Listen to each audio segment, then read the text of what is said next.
সামনে বর্ষাকাল আসছে, তাই বেশিরভাগ মাছের পেটেই ডিম। আর এই সময়টা কিন্তু মাছের ডিমের চচ্চড়ি খাওয়ার সময়, তো সেটাই বানিয়ে নেব।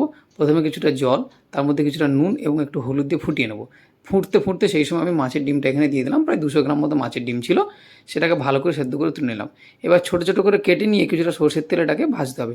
দেওয়ার সঙ্গে সঙ্গে কিন্তু খুব ফাটে, তারপরে ঢেকে দিয়ে আস্তে আস্তে নাড়াচাড়া করতে হবে। এর মধ্যে একটু হলুদ গুঁড়ো আর লঙ্কার গুঁড়ো দিয়ে একটু ভালো করে নাড়াচাড়া করে এটাকে ভেজে নিতে হবে। ভাজা হয়ে গেলে তুলে আলাদা করে রেখে দিলাম। এবার এখানে 40-50 ml মতো সরষের তেল দিয়ে তার মধ্যে আমি একটা শুকনো লঙ্কার 5 ফোড়ন দিয়ে এবারে আলু আর ওই মূলোর ডাঁটা এবং মূলো এর মধ্যে দিয়ে দিলাম।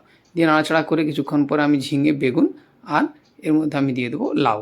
কুচি কুচি করে যেভাবে কেটেছি এইভাবে দিতে পারেন, দিয়ে এটাকে নাড়াচাড়া করতে হবে। এবার পুরোটাই কিন্তু হাই ফ্লেমে রান্না হবে, ঢাকা দেবেন না, কারণ ঢাকা দিলে প্রচণ্ড জল ছাড়বে, সব গলে যাবে।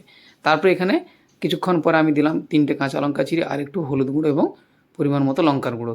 এটাকে নাড়াচাড়া করলাম আরও কিছুক্ষণ, তারপরে একটুখানি আদা বেটে দিলাম।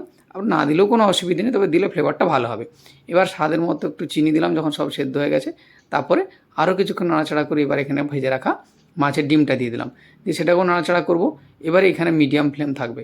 তারপরে শেষের দিকে আমি ভাজা ধনের গুঁড়ো আর ভাজা আমি এখানে কালো জিরের গুঁড়ো দিয়ে ব্যাস নাড়াচাড়া করে একদম শুকনো শুকনো করে এটাকে নামিয়ে নেব। এইবার ভাতের সঙ্গে খেয়ে দেখুন, অসাধারণ সুন্দর খেতে লাগে। এরকম হয়তো কখনো বানাননি, এবার বানিয়ে দেখুন।